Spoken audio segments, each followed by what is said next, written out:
Landry's cell phone rings as she again paces the length of the master bedroom with it in her hand. It's about time. Over an hour has passed since she emailed her number, along with a link to the Cincinnati newspaper article, Local Woman Murdered in Apparent Home Invasion, to the 3 remaining online friends with whom she communicates most regularly, Elena, JC, and AOK.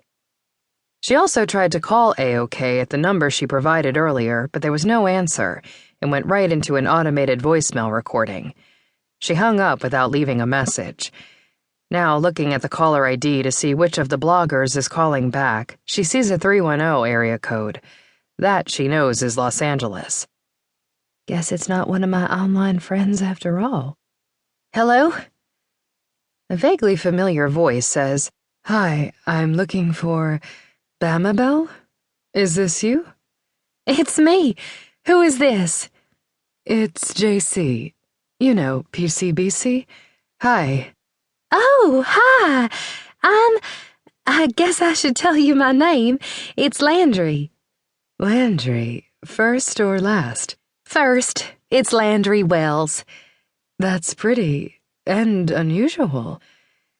She quickly explains that Landry was her mother's maiden name, that last names as first are a Southern tradition. I love that, JC tells her. Did you follow it when you had your own kids?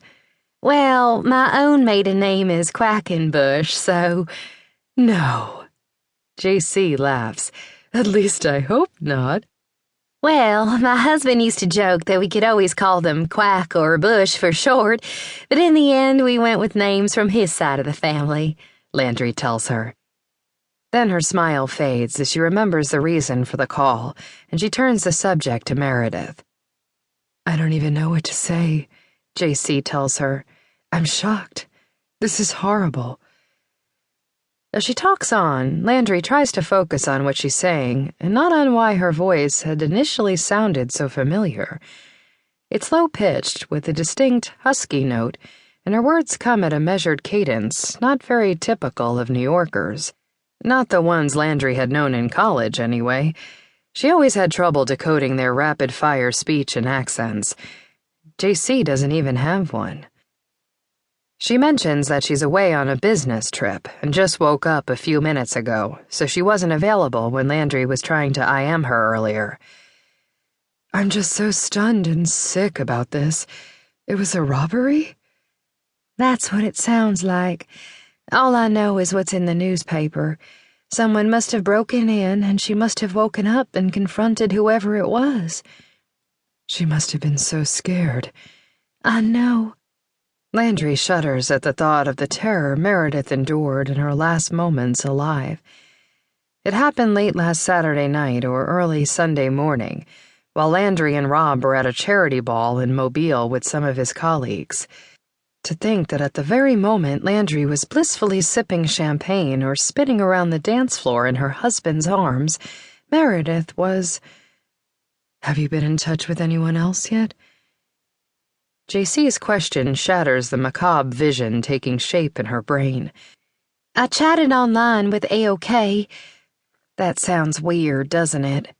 What does? To refer to someone only by her screen name. But I don't even know what her real name is, do you? No. And by the way, I know I shouldn't be saying it at a time like this, but your accent is so sweet. Taken aback by the abrupt shift, Landry says, Well, thank you, I guess. Oh, I meant it as a compliment for sure. I love Southern drawls. Somehow it never occurred to me that you must have one, but of course it makes sense. You live in Alabama, right? I sure do.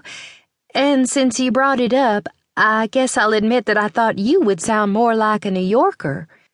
Yeah, well, I usually talk like this, JC replies with an exaggerated tough guy accent, but I didn't want to, scare you off.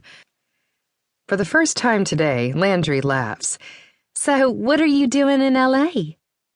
There's a pause. Did I mention I was in L.A.? No, you said you were away, she remembered.